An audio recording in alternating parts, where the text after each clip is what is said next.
Okay, it's not quite quick drop, but it's the next best thing. So this is Monster Drop X-Treme, which is just a large version of the original Monster Drop.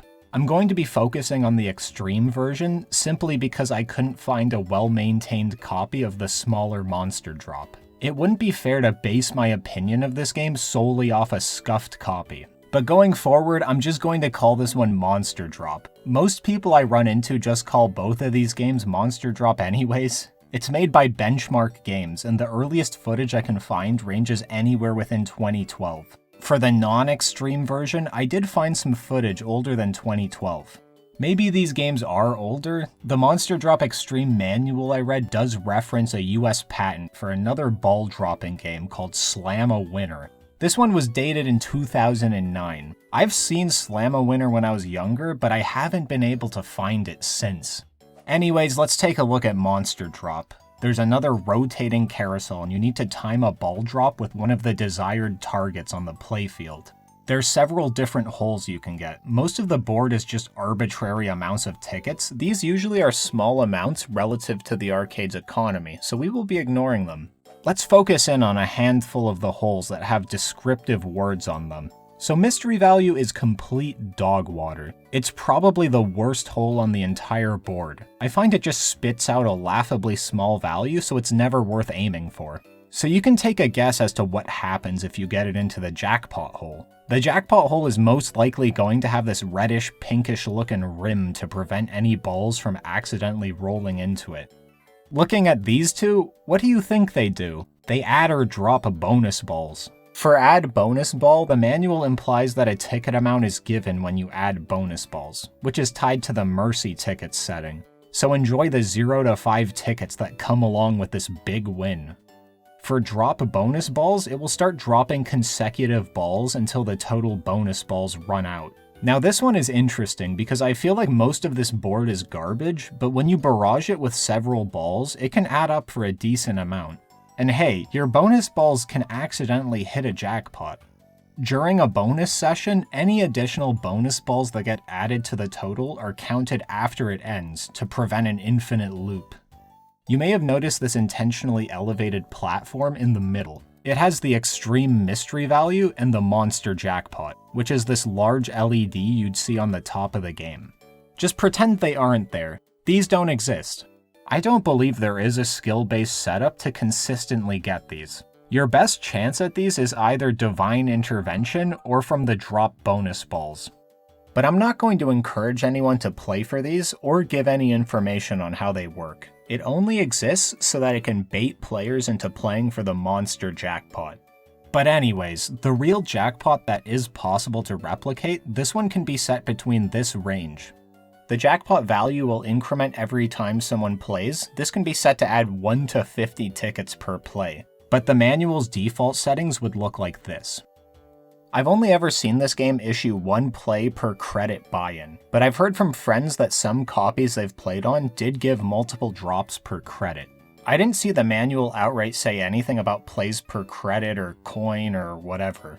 This might be tied to the game price setting, which states 1 to 8 coins per credit. I'm just guessing here, but it makes sense since the game's LED refers to your plays as credits. But wouldn't 1 to 8 mean it takes multiple buy-ins for 1 credit? I don't know, man, I'm not going to make a definitive statement on this one, especially because the manual isn't very helpful here. But anyways, you really only care about the minor jackpot and the drop bonus balls. In true arcade degenerate fashion, the game is best when you sit around and wait for the casuals to set their money on fire and throw blind plays at this game. They will rack up the jackpot incrementer and occasionally add bonus balls. Once these values are high enough to justify playing, you need to learn the correct timing for dropping your ball. Now the manual does say that the arcade can set a speed for the carousel, but for the machine I'm playing on, I find the correct timing is to watch the hole you're targeting. Once it reaches around the midpoint of the Dorito on the left side, you drop your ball. Depending on the carousel speed, you may or may not need to adjust the timing. This one falls into a similar camp to Quick Drop for me. I see the value in playing these, but my personal experience with these games are very mixed. However, when you do find a copy that is behaving correctly, it absolutely can be a strong option for tickets and you can replicate it. If I have the choice, I'll take the drop bonus balls over the minor jackpot any day. Thankfully, my arcade doesn't protect the bonus balls with the rim, so even an offset shot can occasionally sneak in. Obviously, the bonus balls are gambling and not playing for a set value, but I like to see it more as being able to spin a wheel several times in one play. It's the quantity over quality play, which is a similar mentality to how my local Dave & Buster's prize room operates. Just overwhelm the board with balls and surely one of them will land in the jackpot. Now keep in mind, being another physical mechanism-heavy arcade game, it's going to be more susceptible to natural wear and tear. I'm finding that even on this decent copy of the game, hitting the button with the same timing across different plays can yield different outcomes. Heck, this game even shoots duds sometimes. Yeah, before you buy in, you need to look all the way up here and make sure the game actually has a ball loaded before you play. It really sucks when the game griefs you like this. The jankiness doesn't end there. Check out this play where I timed the ball with the add bonus balls and the Dorito. Okay, I know I said to not go for this one, but I wanted to show an add bonus ball for this video. See how the carousel speed slowed down the moment my ball hit the board? The jackpot LED then flashed an error code at me. Looking it up in the manual, I found that it was politely agreeing with me that its own wheel didn't turn properly. So that's nice, I guess. It ended up fixing itself after I threw a few meme plays at it. And check out this play, where I got the jackpot and it just didn't count it. Thank goodness I had it on video and an eyewitness, otherwise we'd just kiss that jackpot goodbye. You'll figure out very quickly if you're playing on a fair copy of Monster Drop. Throw a play or two at it and see if the drop timing is consistent. Alright, it's time to make my controversial stance here. I don't think I can give this game anything higher than B tier. The main issue I have with this game stems from the monster jackpot. As a distinguished capybara once said, "When games like this have different levels of jackpots, it becomes an excuse to price the game a little higher to play. Because look, it has the mega jackpot, look how high that is! But in reality, it's the minor one that is the reliable option. This isn't really the game's fault, but it's worth considering in the big picture." You also need to consider the extreme size of this game. Have you ever noticed that larger games generally cost more to play? That's intentional. It's important to remember that a place that operates arcade games is a business after all, so the real estate of the arcade floor is very important. That's why you tend to see arcade games packed so close together like sardines. So when a game is obnoxiously large like this one, you know the arcade is going to want to make their money's worth out of it.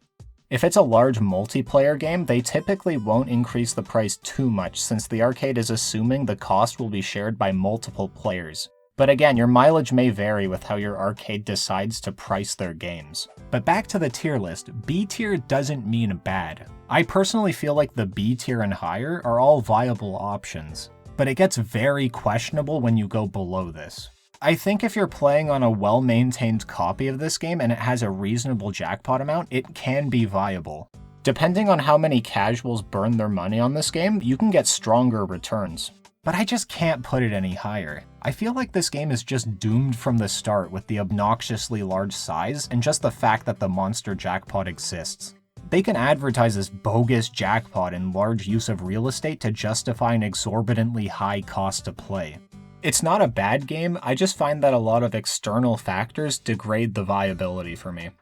I'm going to sound like a broken record, but this once again is just my opinion looking at games with an emphasis on tickets. If you don't care about tickets, then I have one piece of advice. Don't let me or anyone else tell you how to have fun at an arcade. Before we do the outro, we need to celebrate the fact that this channel crossed 10,000 subscribers. I want to give a special thank you to everyone who's been supporting me. I'm having a lot of fun making these, but it's also a lot of work, so I'm glad you guys see the value in this kind of content. I was originally going to cover one game and move on, but that's no way to celebrate 10K. We've got a double feature here. If this wasn't the ball dropping game you wanted to see, then check out the other video.